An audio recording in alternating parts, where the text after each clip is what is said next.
spontané, c'est aussi, j'en parlais tout à l'heure par rapport à la circulation de l'énergie, c'est ça le tantra. Dans le tantra, nous sommes des adeptes du spontané. L'énergie de vie circule et ça bouge. Avec la vie, nous sommes en prise avec la vie, avec les événements, avec ce qui se présente. Et ça permet de vivre l'inconnu. Or, vivre l'inconnu, par les temps d'aujourd'hui, nous avons vraiment intérêt à acquérir cette transparence, cette souplesse et cette capacité de jouer avec la vie. Cette capacité, j'aime beaucoup ce mot, je le dis souvent, à nous laisser altérer par ce qui vient. Parce qu'il y a des grosses modifications du vivant à tout niveau. Là, c'est sûr qu'on peut plus se voiler la face aujourd'hui.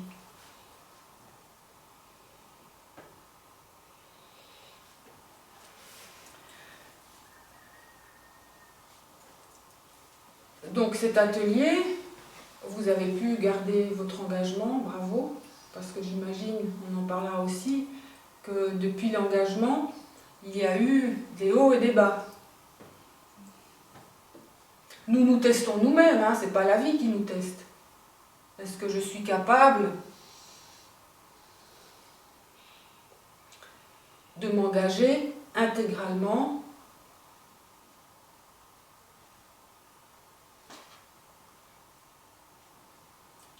dans l'émergence de mon être solaire et de mettre en place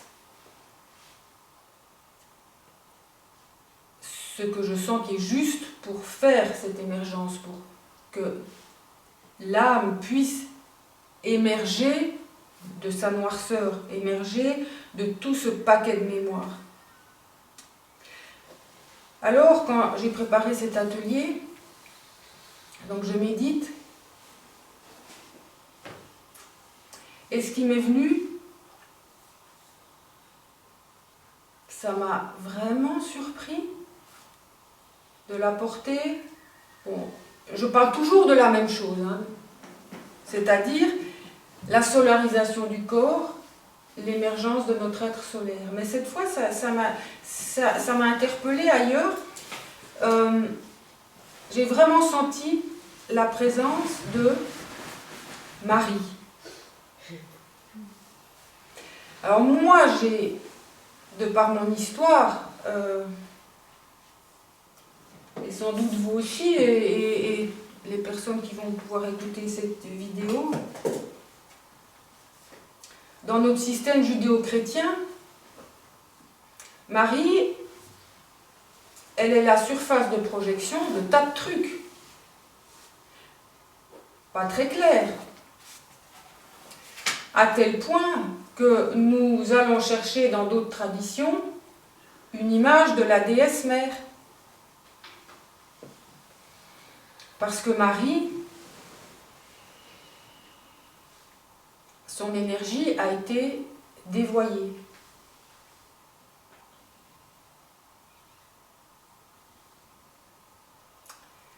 Elle a vraiment été gommée et oui, elle sert de projection à des tas de choses.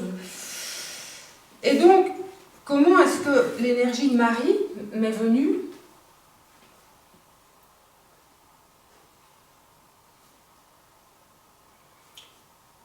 C'est « Je suis l'Immaculée Conception ». Alors là, pour que je vous sorte ça...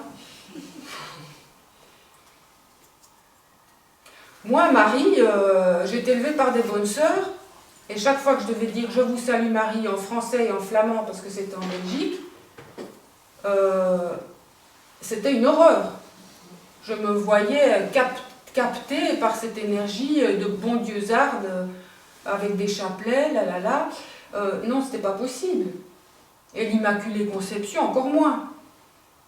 Mais alors ça m'est venu après cette vidéo que j'ai faite au sujet de l'accouchement. Qui c'est qui l'a vu?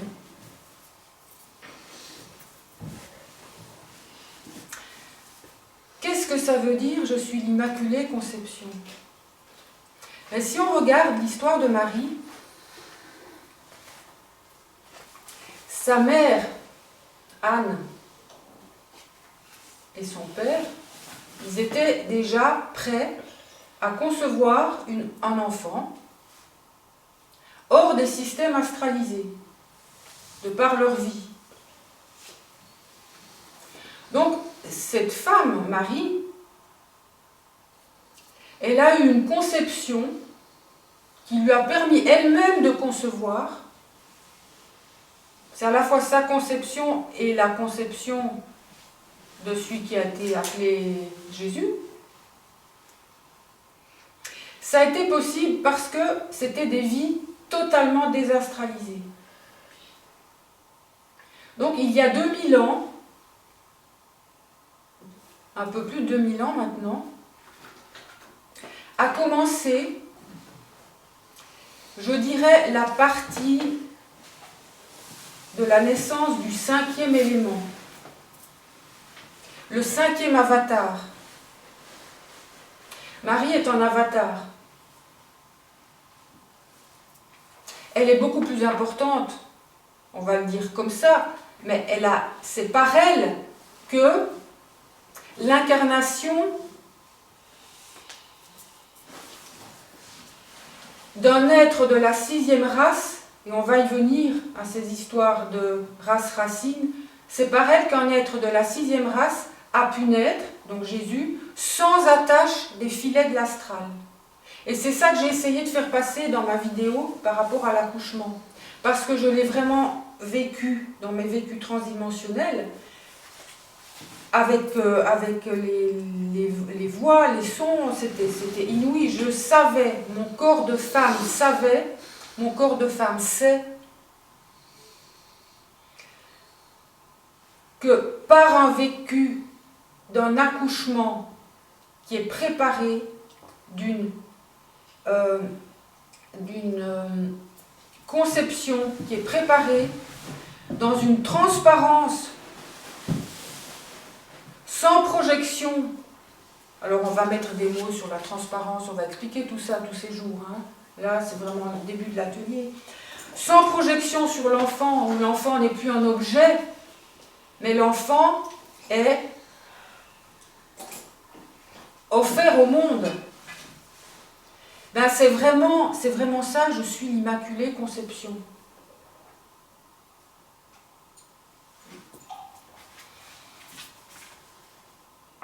Il y a plus de 2000 ans, le système,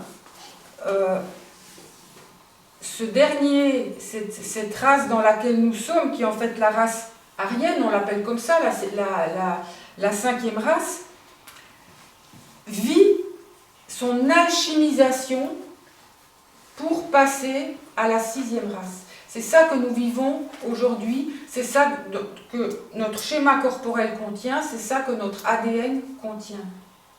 Donc c'est vraiment pour moi rendre hommage à cette Immaculée Conception, que ça ne reste pas un dogme de l'Église. C'est pour ça qu'aujourd'hui j'ai vraiment envie d'en parler comme ça.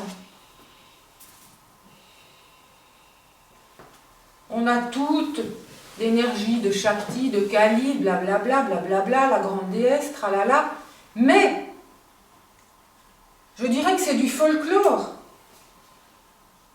souvent que nous prenons pour éviter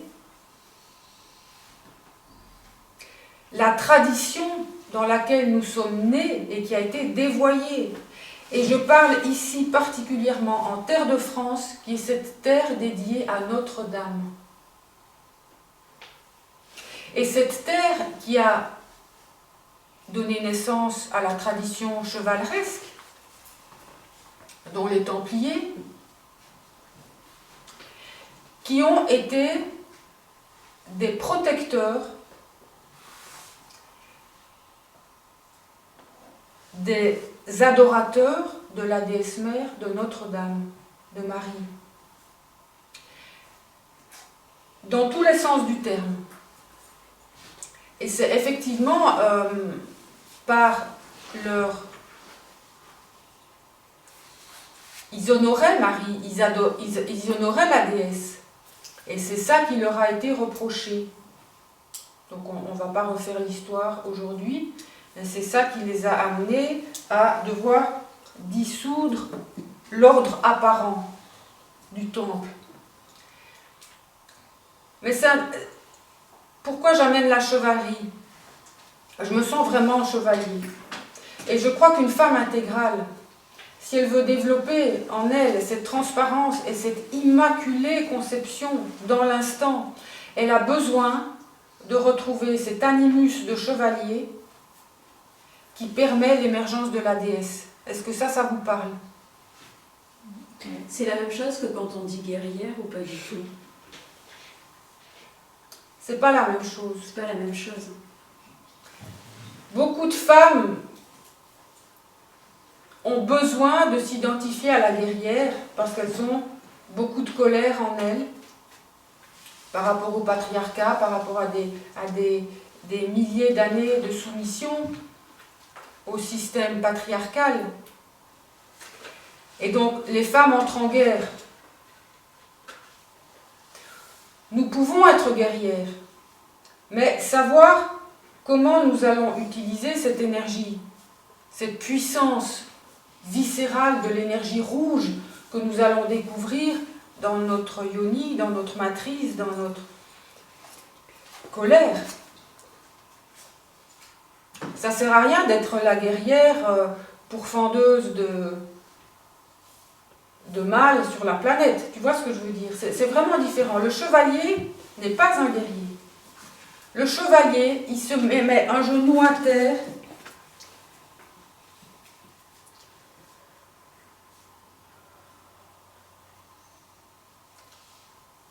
et il pose son front sur son épée. Il remet son épée au service d'eux.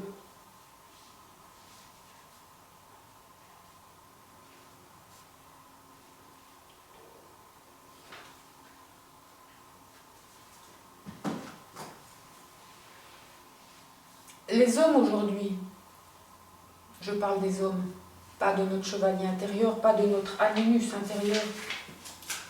Les hommes aujourd'hui doivent retrouver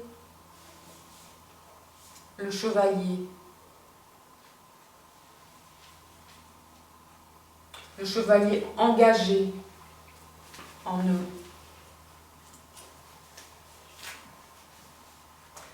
Le chevalier qui est là pour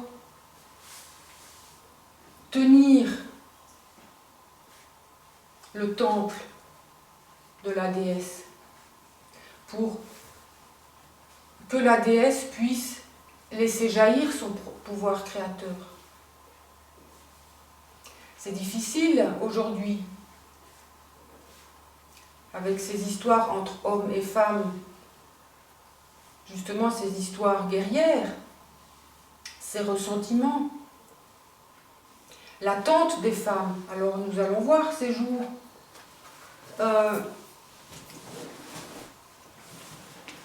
Qu'est-ce que vous revendiquez, qu'est-ce que vous attendez, les insatisfactions, tout ça, comment pouvoir les transformer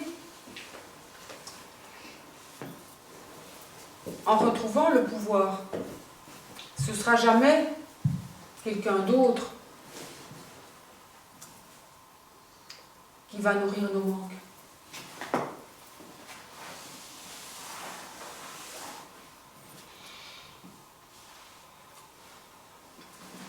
Donc l'Immaculée Conception. Lorsqu'on regarde tous les apparitions mariales, alors je réponds aussi à des questions que j'ai eues dans les vidéos par rapport aux apparitions mariales, il y a eu toujours un message, mais qui évidemment a une connotation socio-culturelle, catho, tout ça. Le message, c'est de la fin des temps,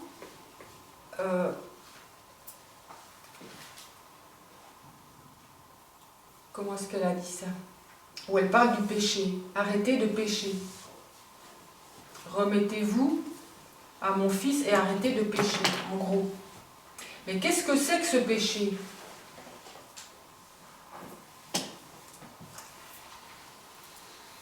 C'est uniquement notre soumission aux forces occultes de l'astral. C'est ça le péché. C'est lorsque nous ne sommes plus capables, nous ne sommes pas capables et nous n'avons pas appris à l'être.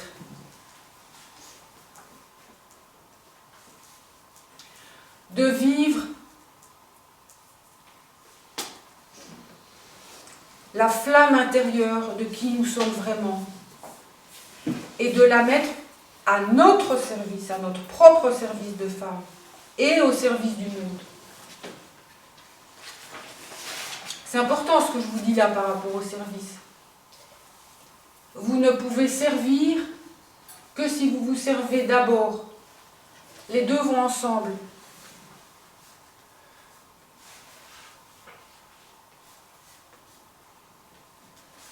Et c'est ça, justement, qui a été dévié et dévoyé par 2000 ans de tradition judéo-chrétienne.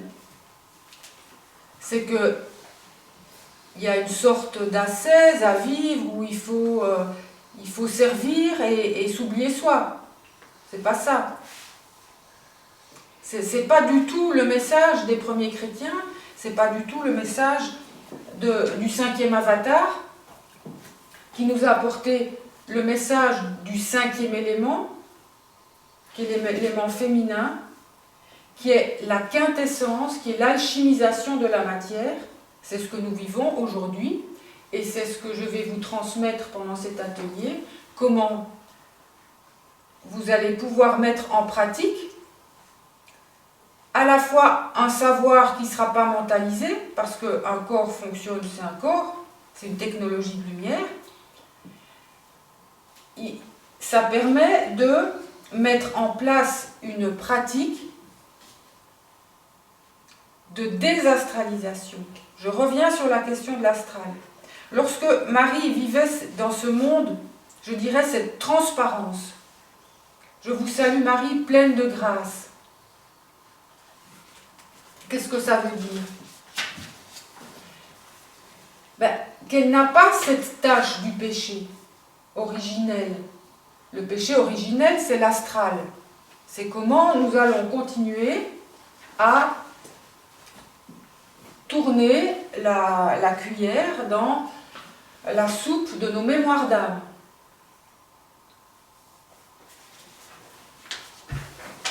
Donc elle symbolise l'alchimie. C'est aussi ça que manifestent les cathédrales et tous les tracés mathématiques, dont ceux que vous voyez là. Ce que je vous propose, ce que je vais vous proposer, c'est la voie de l'alchimie vivante.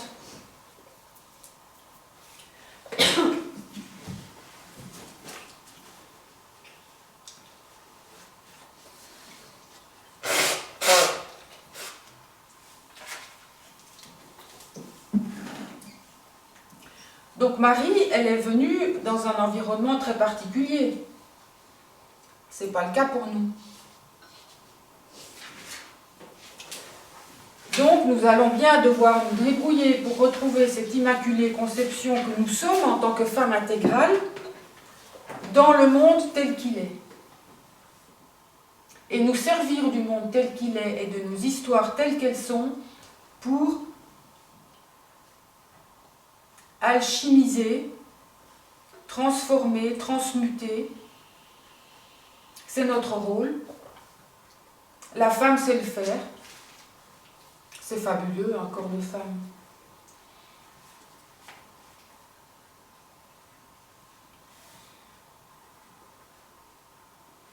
Est-ce que vous comprenez cette histoire de mémoire d'âme? Qu'est-ce que l'âme? Tiens, je vous interviewe. Pour vous, qu'est-ce que c'est l'âme?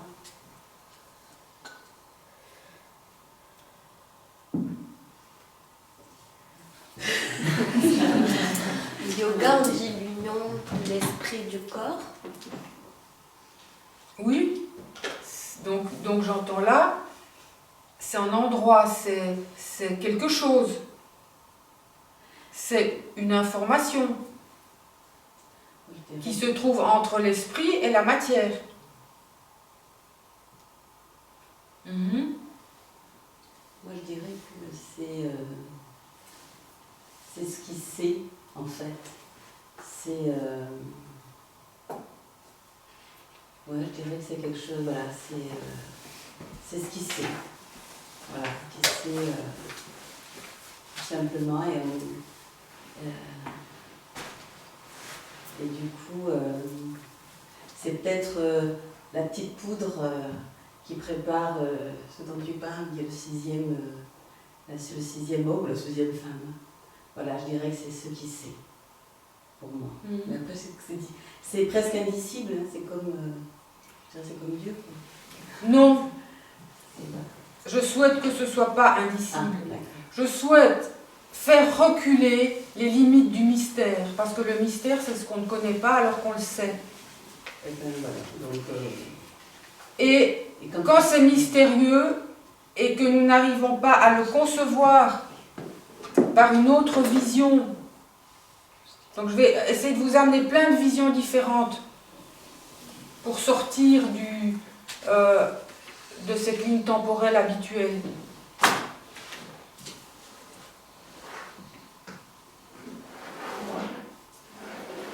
Il y a l'indicible. Oui.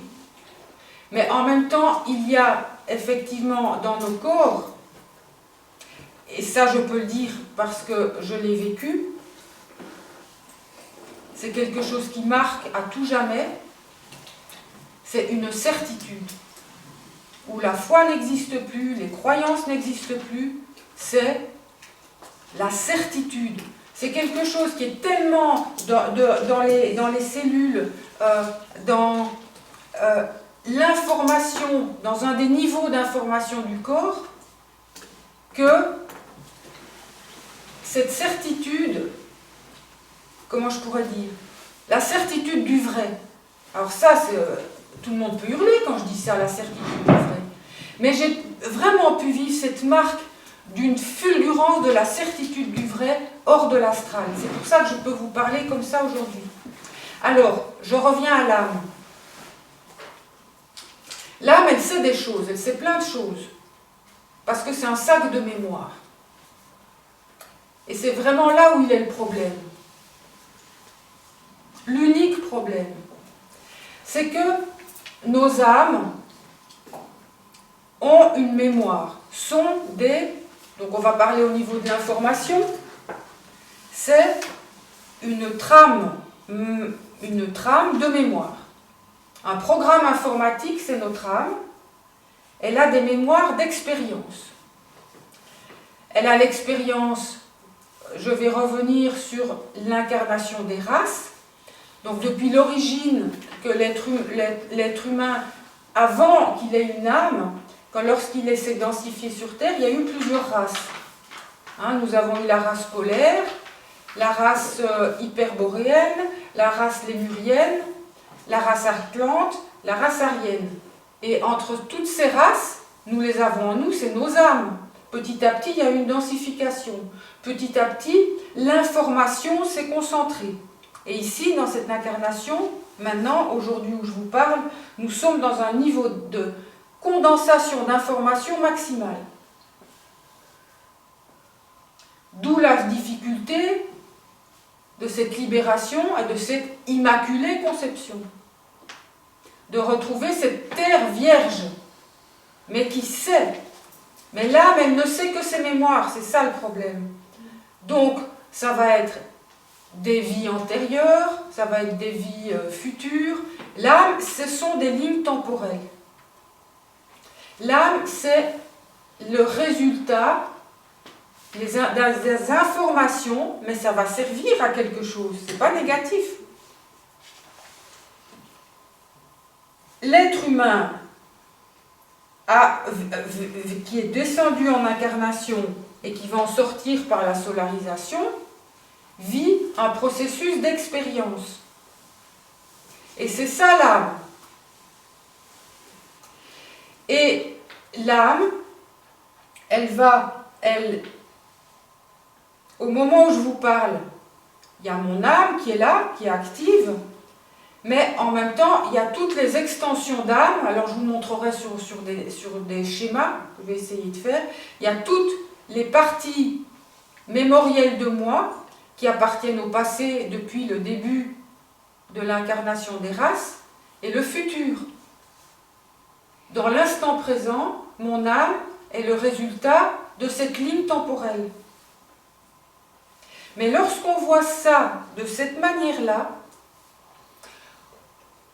en tout cas moi, mais je vais aussi vous interviewer, personnellement, je me rends compte qu'en sachant ça, en prenant conscience que l'âme projette ses mémoires, projette sur un écran extérieur toute l'histoire de la difficulté du monde et du marasme ambiant d'aujourd'hui disparaît. Cette immaculée conception, elle peut émerger. Parce que qu'est-ce qui fait le monde et qu'est-ce qui fait nos difficultés de vie, qu'est-ce qui fait tout ce que j'ai lu dans vos textes et que vous cherchez à découvrir autre chose en venant à un atelier comme ça. C'est l'âme qui écrit nos vies. Et ça, c'est une erreur. Nous devons arrêter de vivre. Et c'est ça qu'elle a apporté Marie avec son Immaculée Conception. Je te salue pleine de grâce. Je vous salue, vous, chaque femme, pleine de grâce. Et c'est pouvoir retrouver ça à chaque souffle, à chaque instant, de pouvoir vivre le monde comme il est, c'est-à-dire cette ligne temporelle remplie des mémoires de l'astral et des mémoires de masse de tout le monde, pour en même temps vivre cette transparence immaculée.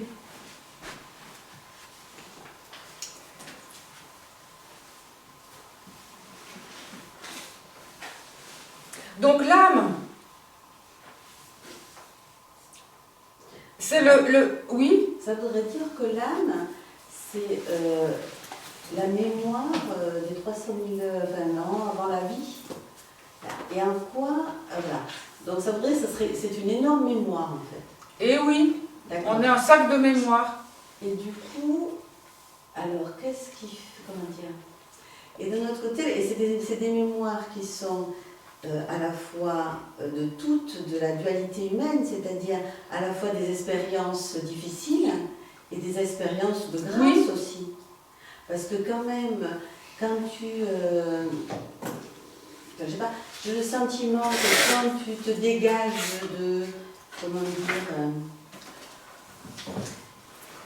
alors pas de l'ego, mais en fait d'une certaine partie de l'ego, quand même à un moment donné, il y a quelque chose qui rayonne et qui est plutôt dans l'expérience du positif. Oui. Alors ça serait quoi? Alors je vais le dire autrement. À un moment donné, donc les expériences, qu'elles soient positives ou négatives, sont des expériences. Hein, c'est dans le tarot, la roue de la fortune. Boum, ça monte, ça descend. Voilà, on est sur les montagnes russes. Voilà. Ça, c'est l'expérience, c'est l'âme. Positif, négatif, action, réaction. Mais lorsque tu sens cette grâce qui émerge, ce n'est plus l'âme. Il y a quelque chose de l'esprit, c'est-à-dire de l'au-delà du bocal, qui vient te toucher, te chercher. Nous devons passer à la 6e race. Qu'est-ce que c'est que la 6e race? Jusqu'à la 7e, à la solarisation absolue, mais nous pouvons aussi le vivre en même temps, hein, c'est nos 7 chakras. Nous passons de l'être humain expérimental à l'être créateur. Nous passons d'une pensée réflexive, je réfléchis, ce monde il est réflectif, je vois la projection de ma conscience. Nous passons de ce système-là à un état d'être qui est l'état d'être christique, où il y a cette Shekinah qui descend, qui est là, qui émerge, cette solarisation qui est là, c'est vraiment l'essence même du christianisme. Où l'âme est crucifiée sur la croix de son propre ego. C'est-à-dire que l'ego ne va plus être au service de l'âme et des mémoires et de ce qui tourne de manière inconsciente, mais l'ego va rester, on a besoin d'un ego, nous sommes en incarnation, il va être de moins en moins blessé parce que l'âme va de plus en plus alchimiser les blessures, et l'ego va se mettre au service, il ne va pas se mettre au service. C'est vraiment l'inverse. On a l'habitude de dire, je l'ai vu dans vos textes, qu'est-ce que j'ai lu là à un moment donné, attends voir, qu'est-ce que j'ai marqué ?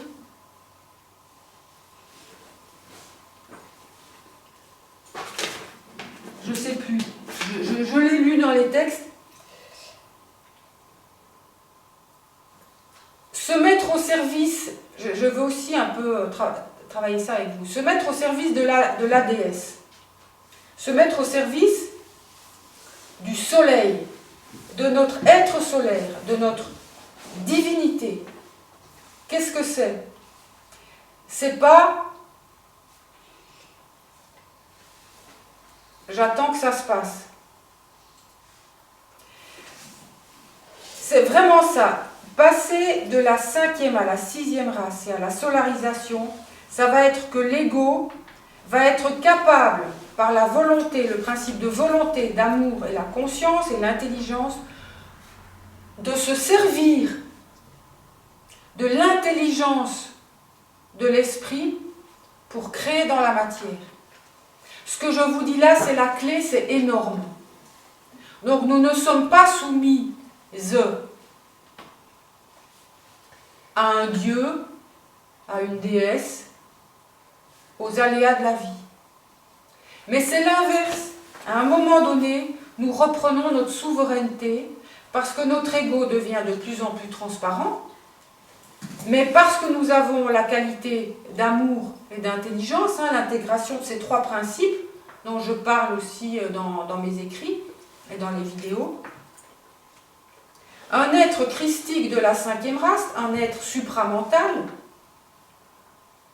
va être capable de prendre l'information de l'esprit pour pouvoir, avant tout, se créer une vie acceptable dans ce monde. On n'a pas besoin aujourd'hui d'en chier sous prétexte de spiritualité. Ça, c'est du n'importe quoi. Ça, c'est des larves de l'astral qui nous parasitent pour qu'on les nourrisse de notre énergie précieuse de femme intégrale. Ça fait des millénaires que ça dure. Oui.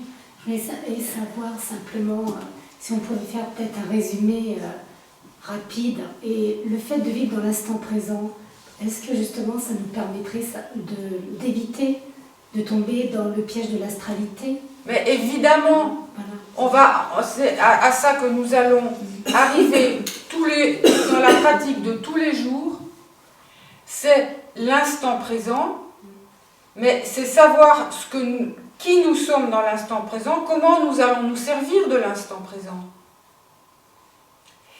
Et comment le corps va pouvoir sortir du petit vélo qui tourne dans la tête et qui continue.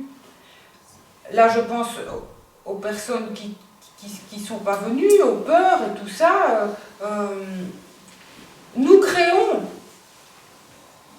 créons toujours des bonnes raisons pour ne pas se mettre dans la forge de l'instant présent, qui est une puissante forge d'amour, de présence et d'énergie, de tension créative. C'est ça la femme intégrale. Elle est créative. Mais elle est créative pas dans sa tronche, là, dans la matière. Elle sait faire en sorte de rendre le monde manifesté meilleur. La beauté, la grâce, la joie. C'est ce que je souhaite pour nous toutes, de pouvoir vivre cette incarnation avec chaque mot, chaque regard, chaque souffle, que ce soit la beauté. Et ça, effectivement, c'est l'instant présent. Parce que si nous sommes dans nos pensées, nous sommes happés par les mémoires. Par les mémoires de l'astral, par les mémoires familiales. Oui. Une autre question. Attends, je reviens vite à l'instant présent. Et la meilleure manière de vivre l'instant présent,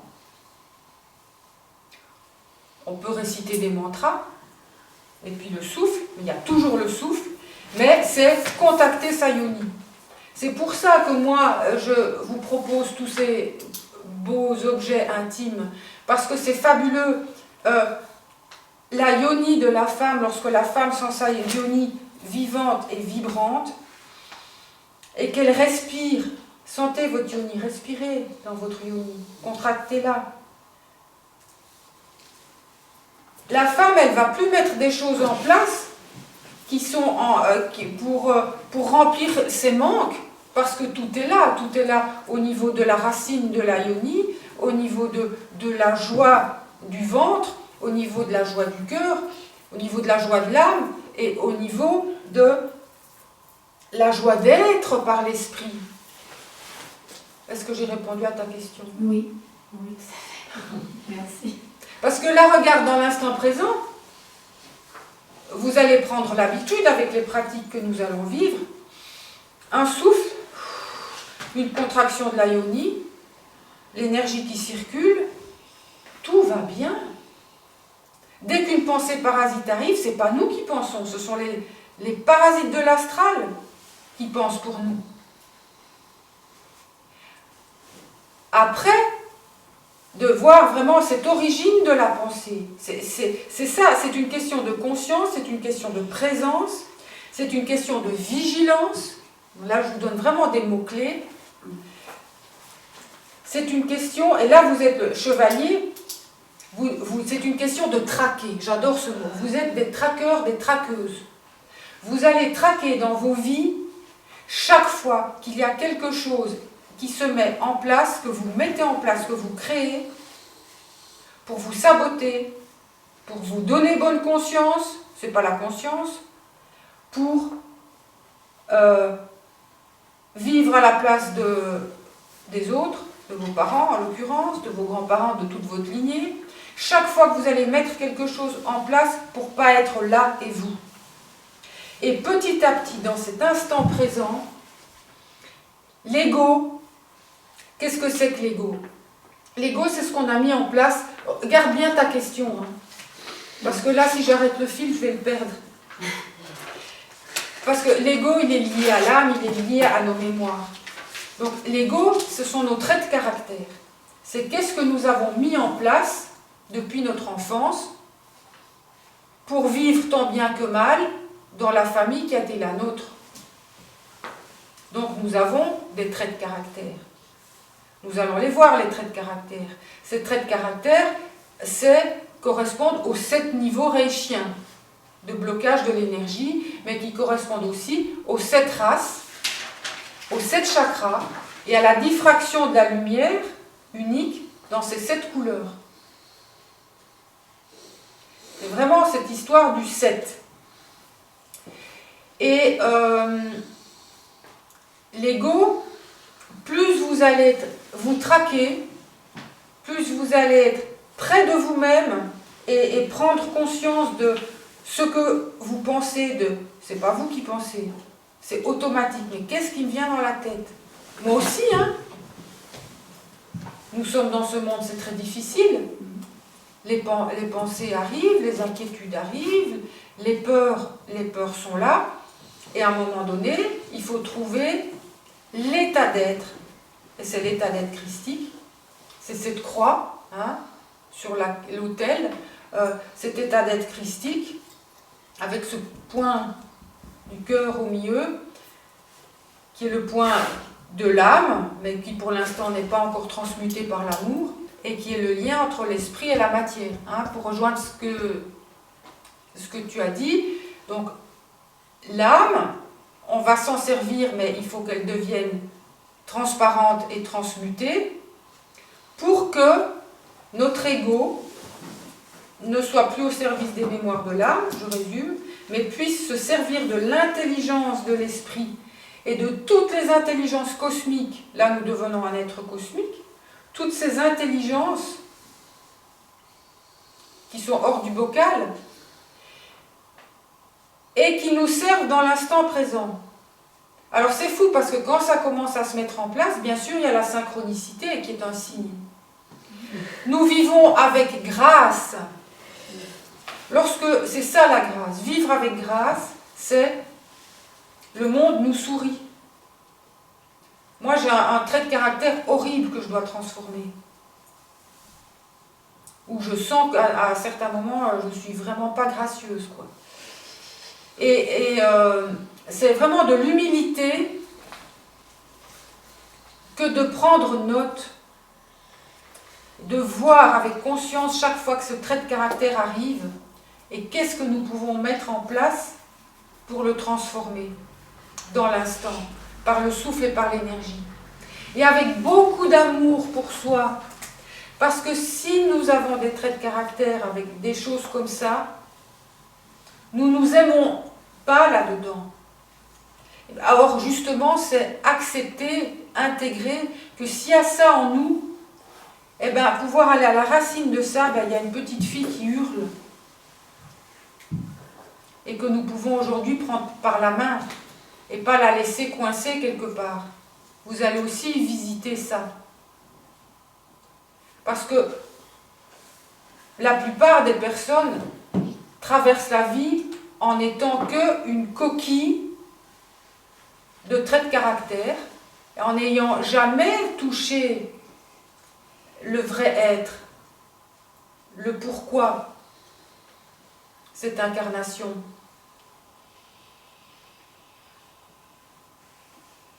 C'est pas nous, ça. Ça, c'est ce que le monde a fait de nous. Et c'est ce que nous avons fait de nous-mêmes pour essayer de survivre dans un monde difficile. Mais à un moment donné, voilà, vous avez un cahier, vous allez prendre note tous ces jours, chaque fois que quelque chose, j'en reparlerai ce soir, que quelque chose apparaît, où vous voyez que c'est un automatisme mémoriel qui se met en place, vous pourrez le mettre dans un petit panier, l'écrire, et vraiment le marquer. Vous commencez, peut-être vous l'avez déjà, mais en tout cas avec cet atelier, vous avez un journal de bord où vous commencez à marquer ce qui va vous apparaître suite à cet atelier. Et vous le commencez déjà aujourd'hui. C'était quoi ta question suivante?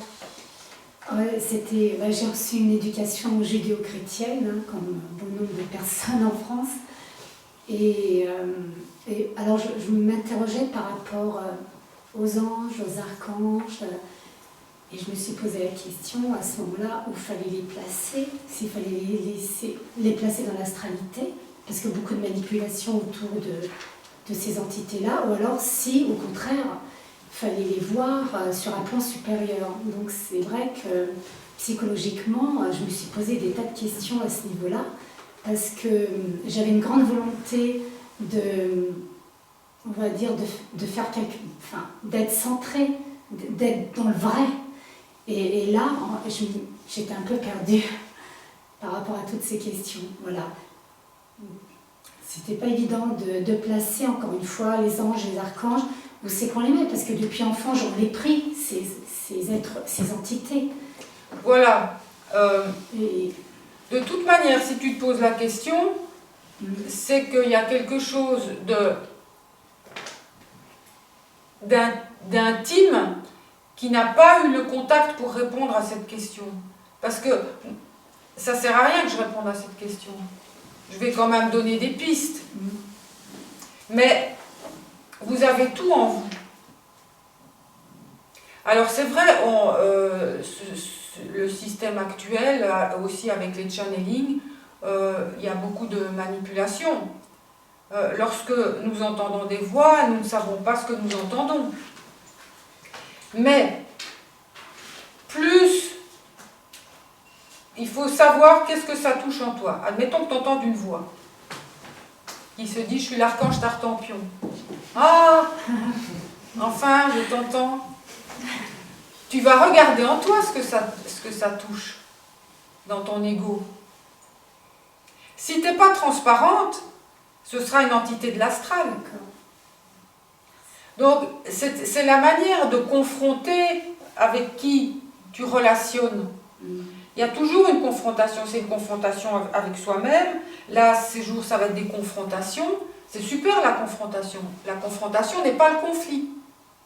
La confrontation, c'est je questionne par le vécu ce que ça me fait de relationner. Enfin, est-ce que ça vous parle ce que je dis? Oui. Voilà, d'explorer et de voir en soi ce que ça touche. Et si tu es centré, si tu souffles, si tu auras la réponse à tes questions. Si je reviens dans la structure des mondes de l'astral, il y a plein de couches, on le sait. C'est les mondes de la mort. Le monde de l'astral, c'est le monde de mémoire. Et la plus grosse des mémoires, c'est la mort. C'est une aberration, cette histoire de mort, par rapport à l'être solaire que nous sommes. C'est quelque chose qui s'est construit petit à petit. Mais si je reviens avec l'Immaculée Conception, Marie n'a pas laissé son corps. Et il y a des êtres, c'est pas la seule, il y a des avatars, des êtres aussi chez les bouddhistes qui partent avec la transmutation de la matière. Pour l'instant, la plupart d'entre nous laissent leur corps. Mais la mort, tout ce qui se passe autour de la mort et de la naissance, c'est la même chose. On nous vole nos naissances, on nous vole nos morts. C'est exactement la même chose ce qui se joue dans le système actuel. Si nous apprenons à mourir de notre vivant par des circulations énergétiques qui peuvent se faire aussi en prenant parfois des plantes maîtresses, nous allons nous confronter à la peur de la mort. L'orgasme total, la naissance, l'accouchement, nous confrontent à la peur de la mort. La matière a peur de mourir. C'est la peur fondamentale. Et c'est vraiment cette peur fondamentale sur laquelle se greffent toutes les autres peurs. Mais si nous regardons toutes nos peurs et que nous allons à la racine de nos peurs, il y a une seule peur qui existe. C'est la peur de la mort. Et c'est vraiment un réflexe. Et au-delà de ça, c'est nos atomes qui ont peur de mourir. Où il y a une mémoire imprégnée de mort. Mais ça, c'est l'imprégnation des filets de l'astral. Et nous sommes manipulés par ça. Donc, l'astral, toutes ces mémoires, la plus grande des mémoires, c'est la croyance que on meurt et on rejoint les copains et on va revenir.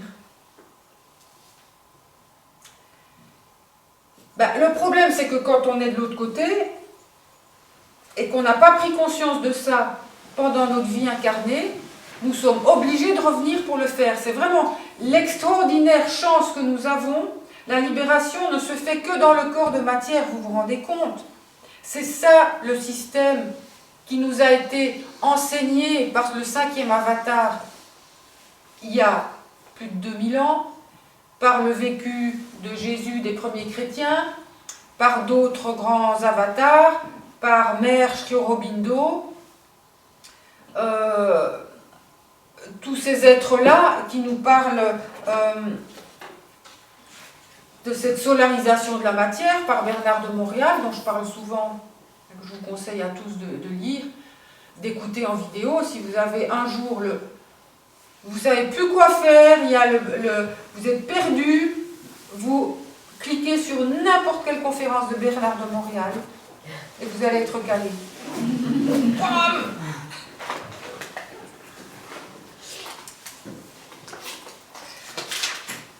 Donc, c'est vraiment de notre vivant que nous pouvons prendre conscience, parce qu'au moment de la mort, lorsque nous allons quitter le corps de chair, vu que pour l'instant c'est encore comme ça dans cette ligne temporelle, mais toute la matière est manipulable par la conscience. C'est vraiment qu'une question, nous sommes sur le fil de la conscience. Nous pouvons en un instant dématérialiser notre corps, mais nous ne savons plus le faire. Mais reprendre le pouvoir de notre intégrité, ça va être petit à petit arriver à cette 6e race qui fait qu'on l'a vu, les miracles sont possibles. Le miracle, c'est seulement savoir quoi faire de sa conscience.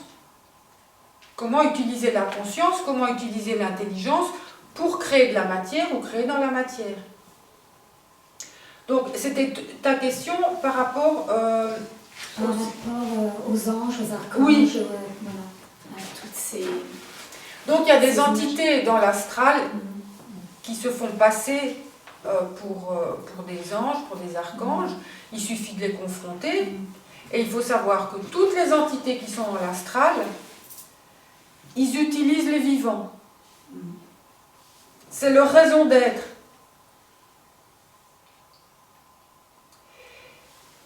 Et est-ce que le fait d'être simplement dans l'amour, dans le cœur, est-ce que ça peut nous protéger?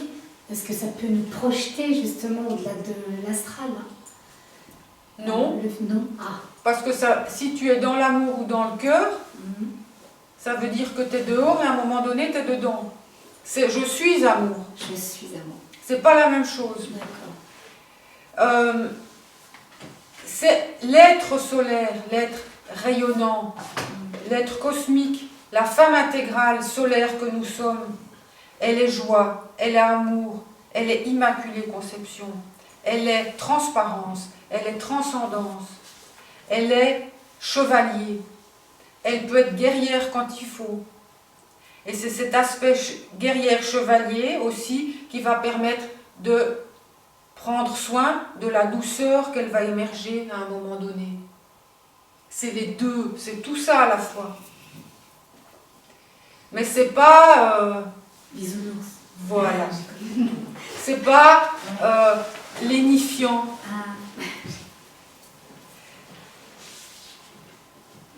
Vous êtes des chamanes, vous êtes des traqueuses, vous êtes des femmes intégrales. Sentez-le quand je le dis. Vous êtes souveraines.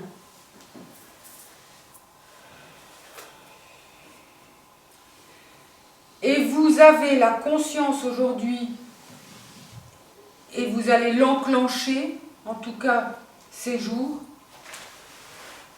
Nous sommes là pour ça, pour traquer tout ce qui empêche,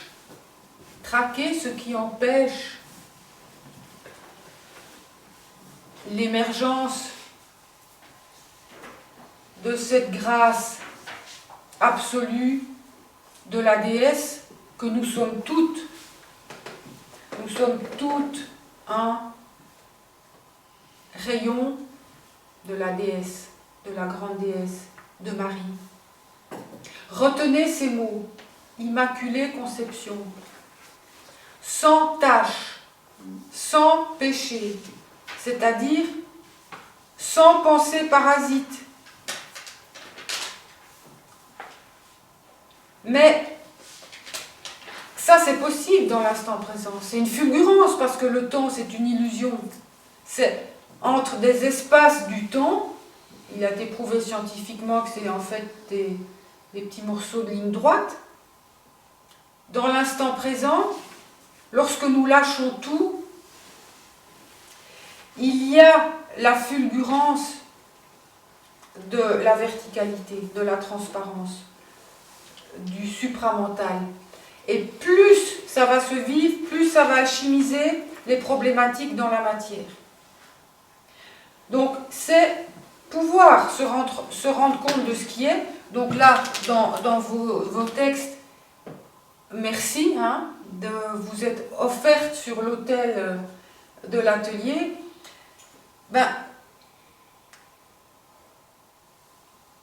Voir cela, et puis ensuite, ne pas s'y attacher. C'est pouvoir vivre effectivement cet instant présent et avec le souffle, de plus en plus, à chaque pas, nous allons mettre en pratique pour que ça devienne une raison d'être. Et vous allez voir qu'autre chose va se mettre en place. Ça va être votre être solaire, votre être cosmique, votre être intégral qui va prendre le relais et non plus la mémoire de l'âme. La mémoire de l'âme, à un moment donné, elle est alchimisée, à un moment donné, l'âme, elle ne va plus exister. À un moment donné, cette dimension ne va plus exister. C'est l'alpha et l'oméga, le Ouroboros, le serpent qui se mange la queue. Cette dimension, je reviens, j'essaie de le dire avec des mots différents, cette dimension d'expérience, lorsqu'on a fini l'expérience, pour retrouver l'être intégral que nous sommes, l'être cosmique que nous sommes, nous sortons de cette matrice 3D, nous sortons de l'expérience et nous devenons l'être cosmique créateur. Nous refaisons partie du cosmos.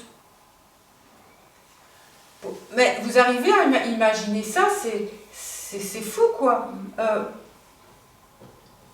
Prendre conscience au moment où vous êtes là, au moment où je vous parle, moi je m'amuse à jouer avec ces niveaux de conscience. En fait, je suis pas là, enfin comment je pourrais l'expliquer, c'est vraiment drôle. C'est un rêve, c'est une partie, c'est une extension qui est là, qui parle. C'est à la fois ce rien et puis c'est pourtant là que il y a ce germe du tout qui peut faire que cette ligne temporelle, que l'expérience devienne une joie créative. C'est ça notre véritable nature d'humain intégral. Nous en finissons d'avoir besoin de l'expérience pour nous découvrir créateurs. Vous voyez la différence? La vie, elle est totalement différente. Est-ce que ça signifie qu'il n'y aura plus de souffrance? Ben voilà, qu'est-ce que c'est que la souffrance? C'est quoi?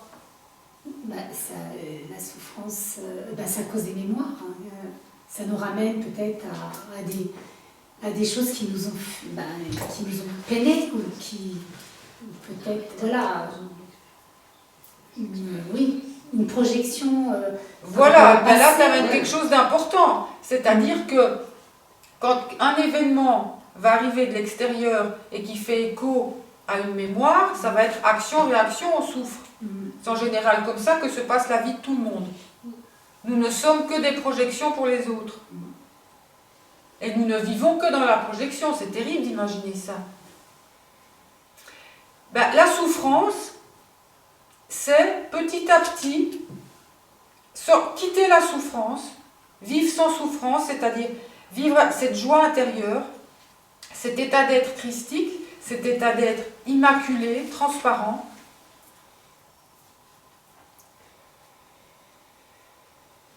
C'est, je vais le dire comme ça, c'est une réalisation de l'être.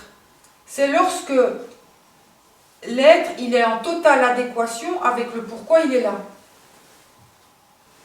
Alors bien sûr, le monde, il est comme il est. Moi, j'ai vécu, mais franchement, l'hiver passé, je pensais qu'il était le pire que j'ai jamais eu, mais alors celui-ci, c'était terrible. Mais, alors qu'il y avait du chagrin, de la difficulté, le monde comme il est difficile. Lorsqu'il y a la certitude de l'être, ça se vit plus de la même manière. Je peux vraiment vous dire que quelque chose a changé en moi. C'est pour ça que je peux vous parler comme ça.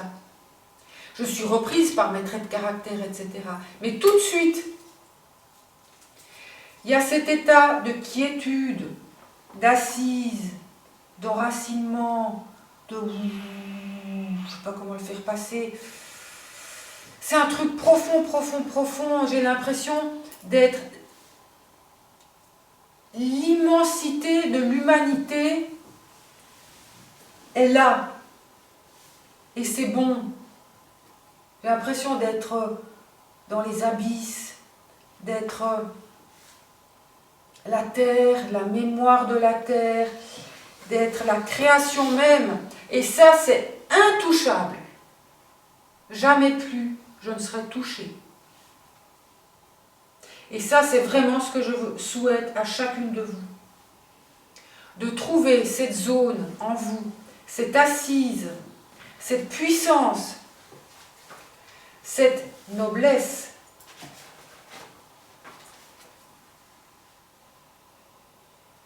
qui fait que vous traversez la vie de manière orgastique.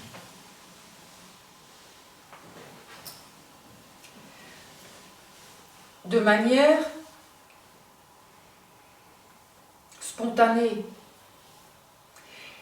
La vie, vous allez la traverser de cette manière-là parce que vous allez créer, parce que vous créez votre propre vie, vos circonstances de vie, parce que vous émettez des informations différentes au fur et à mesure que vous changez de conscience, que vous prenez conscience, que vous descendez là, dans cette sécurité des racines, dans cette mémoire inouïe de la terre-mère.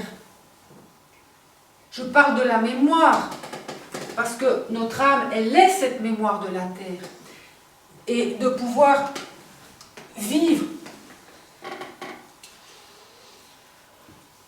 la raison d'être de la terre. Elle a la mémoire de sa raison d'être. Et au-delà de ça, elle est le soleil. Lorsqu'il y a tout ça en même temps, plus personne, jamais, n'aura de pouvoir sur vous. Donc la souffrance, oui, des fois j'ai mal. Oui, j'ai mal au corps. Oui, j'ai beaucoup de chagrin. Oui, des fois les gens me font chier. Oui, des fois j'ai des projections. Mais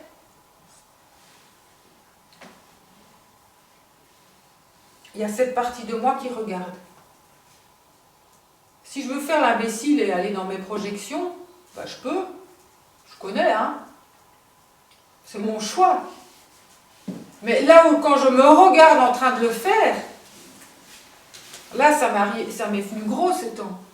Par rapport à ce trait de caractère dont je vous ai dit, ben, je me dis, mais je suis qui pour encore faire ça, quoi? Zut! C'est bon. Allez, j'arrête. Oui. Alors, c'est-à-dire que la douleur, c'est une sensation, une émotion qu'on ressent et ne pas incarner, hein, comme la joie, comme tout ça. Par contre, je dirais quand même que la différence entre la douleur et la souffrance, c'est que la douleur, c'est quelque chose de chagrin, voilà, c'est des choses qu'on est incarné, donc on est humain. Mais si j'ai compris, c'est que, en fait, c'est que la souffrance, c'est quand tu entretiens, en fait, cette douleur en dehors du moment où la douleur continue, en fait. C'est ça, c'est-à-dire que la souffrance, c'est véritable. Enfin, moi, je dirais que c'est vraiment le fait qu'on l'entretient. C'est-à-dire qu'on a une douleur, à un moment donné, pour une raison X ou Y, et qu'en fait, on continue par justement ce système de mémoire, de qu'est-ce qu'on joue, quel est l'avantage qu'on... On continue à entretenir ce truc qui fait qu'on est tout le temps dans la souffrance. Et c'est là que ça change, je pense, la douleur. Parce que pour moi, c'est différent, la douleur et la souffrance. Tout à fait. Hein, c'est la joie et le bonheur. Enfin, c'est complètement différent. Il y a des choses qui sont émotionnellement réelles, dans le sens, voilà, des émotions. Mais après, qu'est-ce qu'on fait de ça? Est-ce qu'on les entretient dans un sens ou dans voilà, un autre? d'où le traquage, d'où la conscience, voilà. D'où l'instant présent, de voir ce qui se passe, cette lucidité, oser regarder, oser voir nos culpabilités, qu'est-ce qu'on met en place pour surtout pas s'éveiller et pour pas faire mieux que nos mères ou nos grands-mères. Et le poids de la culpabilité, nous allons explorer tout ça ces jours. Hein. Vraiment pour que vous partiez avec un ordre intérieur, une clarté intérieure qui va vous permettre de continuer à faire un processus, à vivre le processus, qui est vraiment de traquer la souffrance. La souffrance, c'est pas nous. Nous ne sommes pas des êtres de souffrance. Nous sommes des êtres solaires. Et comme tu le dis justement, la souffrance, c'est lié aux mémoires. Et donc ça va être voir ce que nous mettons en place pour entretenir la mémoire. Et c'est très pervers, hein. Attention, nous avons toutes des traits de caractère pervers. On va un peu regarder où ça se loge, comment nous nous donnons bonne conscience en entretenant nos souffrances. C'est vraiment important de faire un cahier et d'aller détecter en soi, de se regarder vivre et de dire à un moment donné, stop. Est-ce que c'est moi? Est-ce que c'est ce que je souhaite?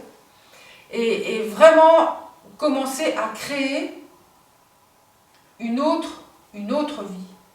C'est-à-dire que votre esprit supramental, vous allez pouvoir vous servir de cette intelligence pour être qui vous voulez. Parce que la joie, ça va être d'être qui vous voulez.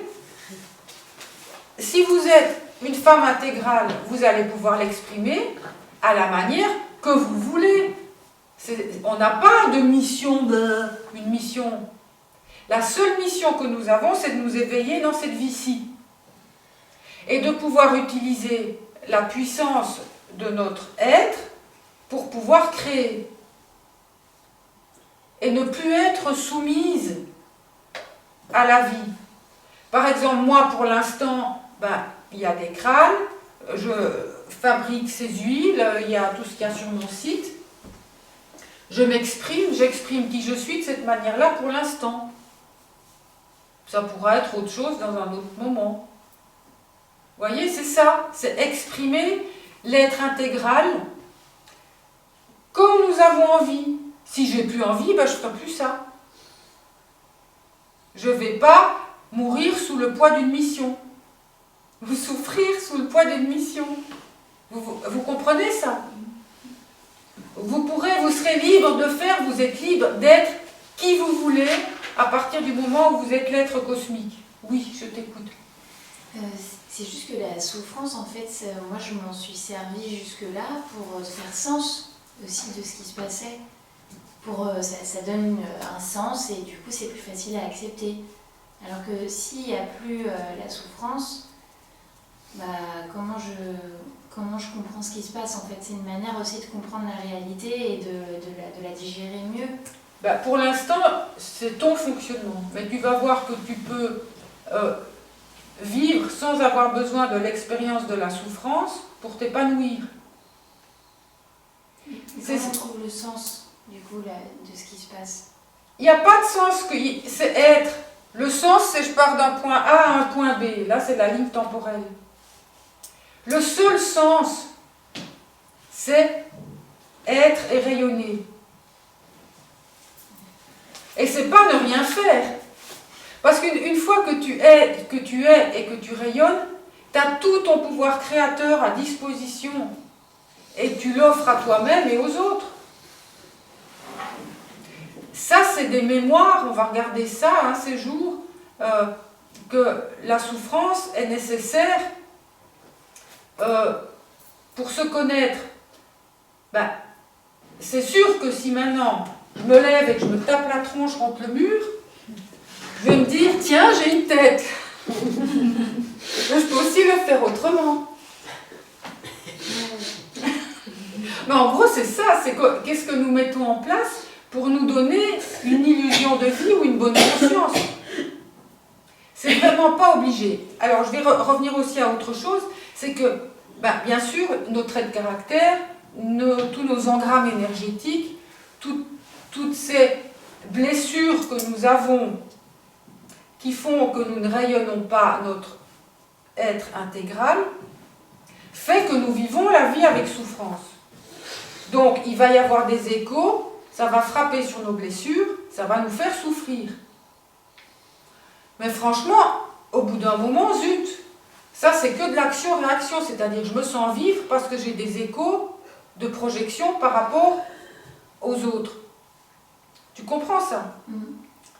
Ça, c'est lié à nos mémoires d'enfance qui, elles sont liées à des mémoires plus larges, qui sont liées il n'y a pas de passé, pas de futur, on va à d'autres mémoires. Mais dans une incarnation, on a dans l'enfance, dans notre vie, tout ce qu'il faut pour nous éveiller dans cette vie-ci. Donc, lorsque l'énergie, et vous allez voir dans le travail qu'on va faire ensemble, on va bien bouger le corps, faire circuler l'énergie. Lorsqu'il y a de la souffrance dans l'enfance, des blessures, le système de défense du corps va faire, pour couper l'énergie, va faire en sorte qu'il ne sent plus. Donc il y a des endroits qu'on ne va plus sentir. L'énergie, elle ne va pas circuler. Pourquoi? Justement, pour ne pas sentir la souffrance. C'est un système de défense, un système de protection. Le corps va mettre en place des systèmes de fuite, des systèmes de fonctionnement. Il va s'arranger comme il peut pour survivre dans le monde comme il est, et qui sera très douloureux pour quelqu'un qui a eu beaucoup de blessures d'enfance, parce que constamment, ça va être action-réaction, je souffre, je souffre, je souffre. Ben là, il faut faire quelque chose, c'est pas possible. Et lorsque l'énergie va se remettre à circuler autrement, dans le système de la pulsation cosmotellurique libre, dans le système orgastique libre du corps, à ce moment-là, il peut y avoir des souffrances qui émergent. Il peut y avoir des grosses peurs, il peut y avoir des terreurs, il peut y avoir des choses qui émergent. Mais ça fait partie, je dirais, d'un aspect thérapeutique. C'est que tout ce qui a été encapsulé dans les mémoires et qui ont fermé les corps, au moment où l'énergie se remet à circuler et que la conscience revient, c'est eh ben, il y a une traversée à faire. Il y a des peurs. On a tous beaucoup de peurs. Moi, j'ai eu énormément de peurs à certains moments donnés. Et des fois, ça me revient. C'est normal. Nous sommes dans un monde de matière imprégné de mort et de peur. Et de faux et de mensonges. Tout est un mensonge. Est-ce que ça parle à ce que... Est-ce que ça répond? Oui. Donc, ça peut être douloureux, donc d'où la nécessité de se faire accompagner. On est aussi là ensemble pour ça, pour voir comment nous fonctionnons, ce que nous avons mis en place comme stratégie d'évitement. Pour passer à côté de soi, justement, pour ne pas souffrir. Et là, nous nous offrons dans la fournaise d'un travail. Ensemble, nous allons nous accompagner toutes les unes les autres. Je voudrais juste clarifier, quand tu dis donc la mort, qu'il y a un moment où cette histoire de l'âme s'arrête, j'ai cru comprendre que c'est la fin de l'illusion d'un process d'expérience, c'est ça que tu dis. Tu dis à un moment que l'âme, j'ai entendu, il y a cette naissance de l'âme, et puis qu'il y a un moment où il y a la disparition. Ah oui, mais ça c'est toute l'expérience, le cycle de l'expérience de l'humain dans toutes les races, les 7 races. Depuis, à un moment donné, il y a eu une densification et il y a eu des mémoires lorsque la polarité est arrivée. Parce que cette matrice, c'est une matrice de polarité. Et lorsque la polarité, elle est déviée, lorsqu'il y a un aspect de la polarité qui prend pouvoir sur l'autre, en fait, si on regarde depuis l'origine du monde, toute cette matrice, c'est un enjeu énergétique et des enjeux de pouvoir. Parce qu'il y a justement des polarités qui jouent entre elles. On le voit très bien aujourd'hui, hein, c'est que des enjeux de pouvoir et des enjeux énergétiques. C'est vraiment important cette question d'enjeux énergétiques. Et donc l'âme, petit à petit, elle va avoir des mémoires, toutes ces incarnations, mais ça c'est une illusion d'incarnation, c'est qu'en fait, dans l'instant présent, nous vivons toutes nos incarnations en même temps. Nous sommes, notre âme là, c'est cet aspect de moi là qui vous parle maintenant. Si je remonte à ma source... Voilà, est-ce qu'on peut dire qu'on a la mémoire de 300 000 ans de vie en fait quand on est là aujourd'hui? Si bah on oui. est là aujourd'hui, c'est que ça fait 300 000 ans qu'il y a eu un truc qui a commencé quoi. Donc c'est ça le truc. Oui, voilà. Il n'y a pas d'incarnation ou tout, c'est simplement cette cette mémoire. Tout à fait. Et la la conscience, elle a sorti un jeu. L'âme a déployé un jeu. C'est un jeu vidéo. C'est que des systèmes informatiques avec des programmes. L'âme est un programme informatique. Et l'âme développe, fait des expériences pour se découvrir. J'entends d'après ta question que tu as peut-être une habitude de te découvrir par l'expérience douloureuse. Enfin, c'est ce qui me permet de digérer et de faire sens, de me dire bon ok j'ai souffert mais ça m'a permis de comprendre quelque chose et d'avancer donc ça va. C'est ça qui me permet de faire sens en fait. Parce que sinon je me dis sinon c'est juste l'horreur quoi, s'il n'y a pas de sens en plus. Ah ouais, mais tu vas voir, lorsque ton corps va se mettre à vibrer et à vivre,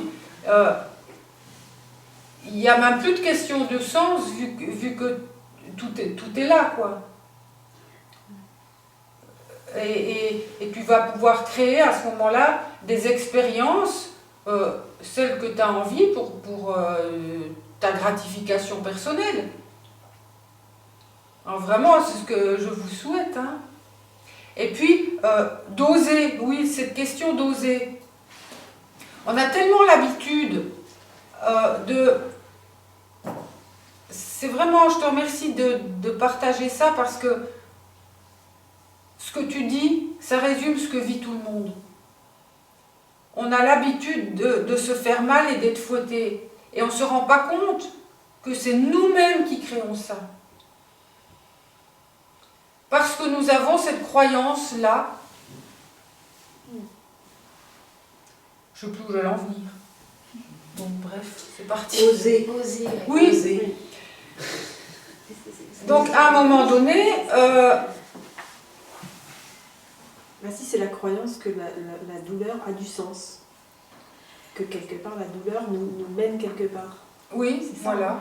Mais est-ce que c'est la croyance ou c'est nos phénomènes d'égo qui nous obligent à aller vérifier que c'est pas le bon chemin et que Ah ben ça c'est toutes nos structures psychiques.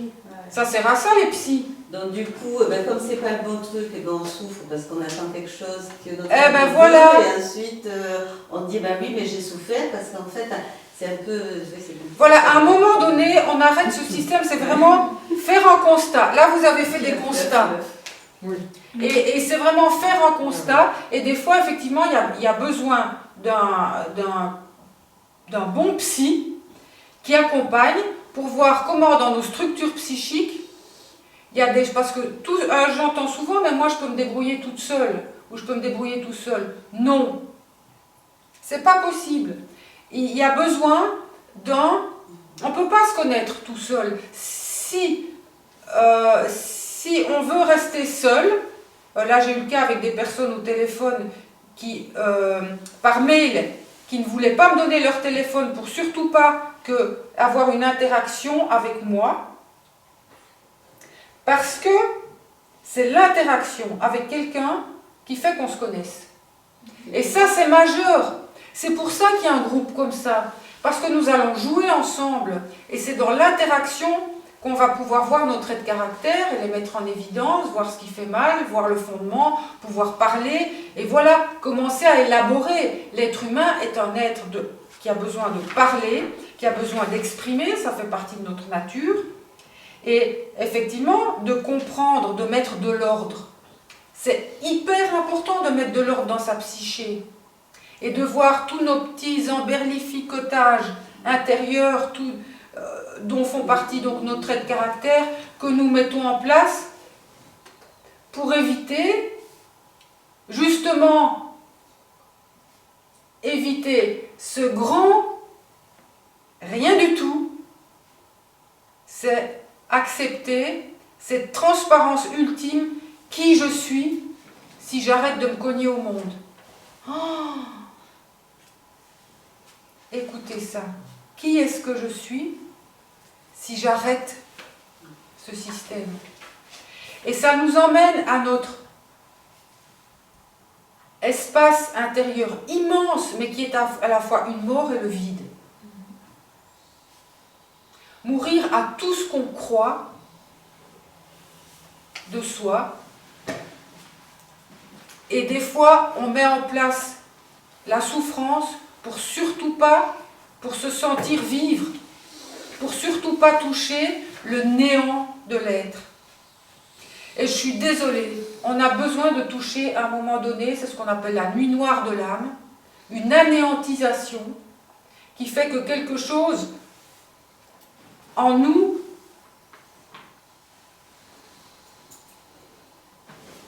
comment je pourrais dire, cette anéantisation, ce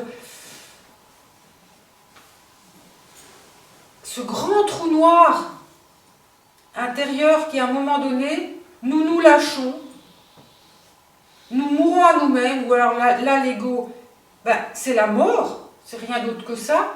Je suis sûre qu'une âme qui vient et qui arrive sur Terre, elle vit ça, et puis qu'il y a quelqu'un qui part.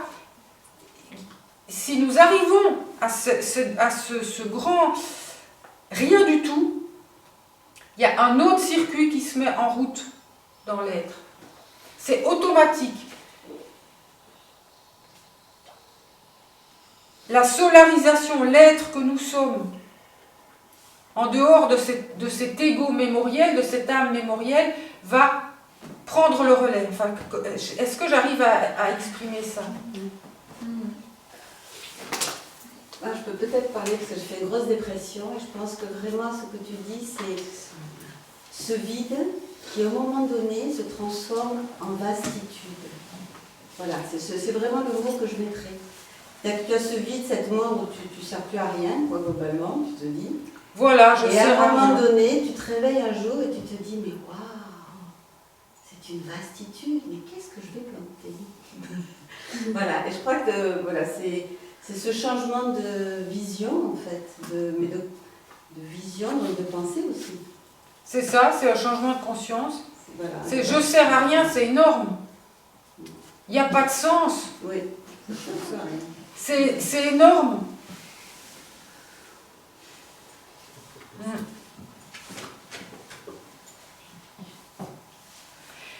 Et donc pour nous, en tant que femmes intégrales,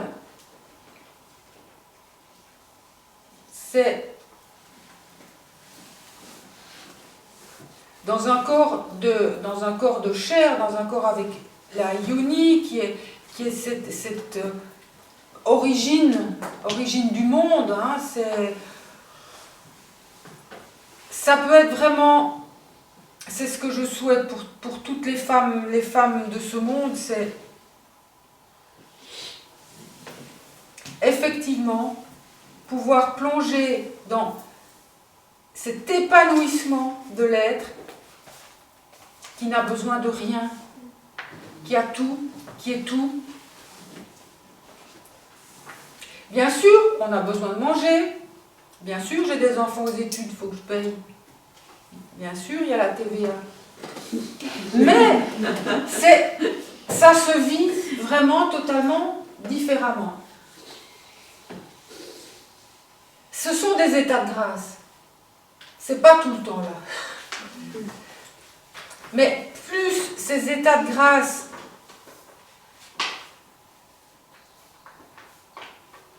viennent en nombre, et plus ça va profond dans la matière. Hein, Mère Mira Alfassa, elle a vraiment parlé de la transmutation de la matière, des mémoires de la matière. C'est, comme tu disais, des milliards d'années de mémoire, notre matière, nos atomes. Et en fait, quand on regarde la matière, c'est que de l'information densifiée, et c'est rien du tout. Nous sommes tous rien, et la densification, c'est uniquement le programme de la conscience qui le manifeste. Ouais, moi, je trouve ça dingue. Lorsque je pense comme ça, lorsque je parle comme ça,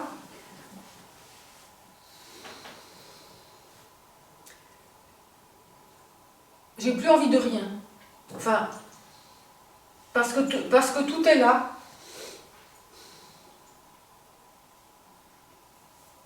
Et c'est cet état d'être-là qui est l'état d'être créateur.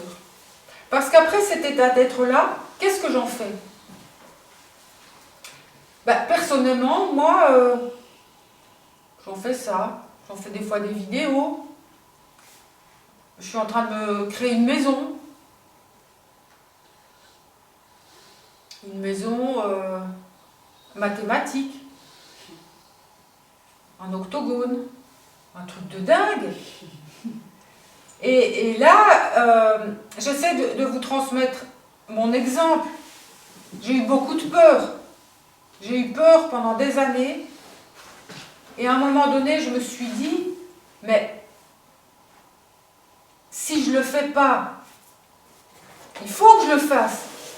C'est vraiment, à un moment donné, dépasser la peur. Et lorsque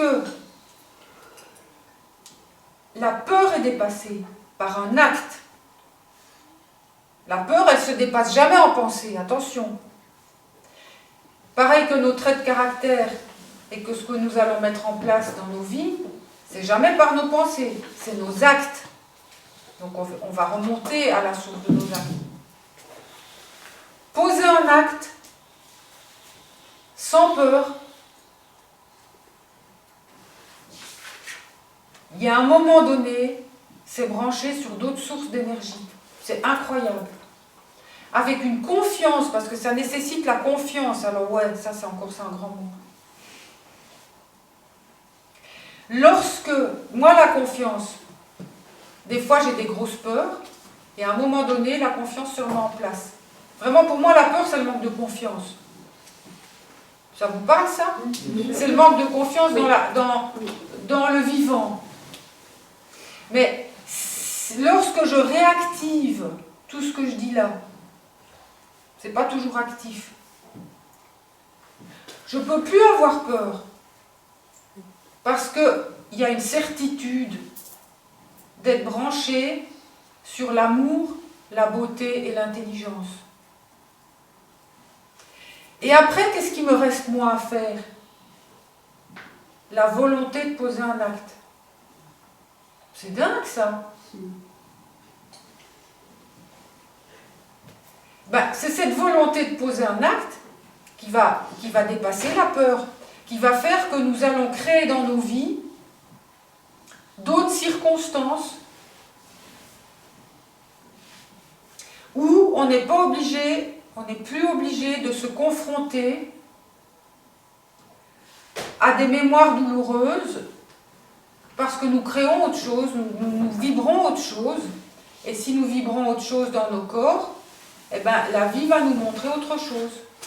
D'autres personnes vont venir, des situations professionnelles vont changer, voilà, mais ça part de là. Et la clé c'est la yoni, hein, bien sûr, c'est ludique, vous allez voir, ça n'est pas là, il faut que je travaille sur moi. C'est juste voir, oser voir, et puis mettre l'énergie en circulation. C'est très plaisant, très ludique, et même s'il y a des pleurs, des cris, voilà, la vie se remet à circuler. Ça, finalement, ça peut être juste l'acte dont tu parlais pour dépasser sa peur. D'activer sa yoni, en fait. Ah bah ça va être, c'est sûr, vous êtes, déjà être venu à l'atelier, c'est un acte pour dépasser vos peurs.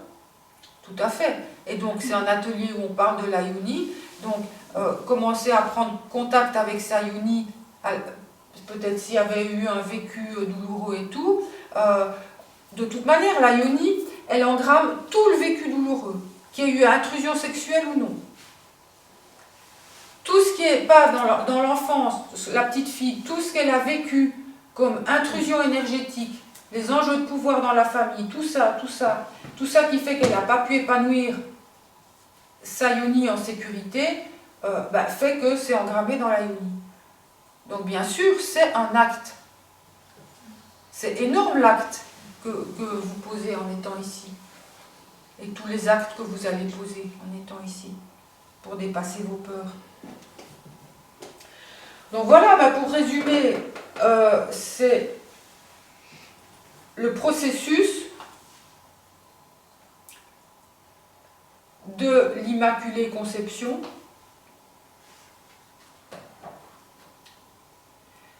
va être le même processus que Mère Miral Alfassa a décrite dans ses expériences, dans ses livres. Ça va être de traquer et de transmuter ce qui empêche. Parce qu'il faut savoir que dans l'instant présent, dans l'instant où vous êtes là, où je suis là, tout est déjà accompli, parfait, fini, épanoui. Il n'y a rien d'autre à faire qu'à oser le laisser émerger. Alors franchement,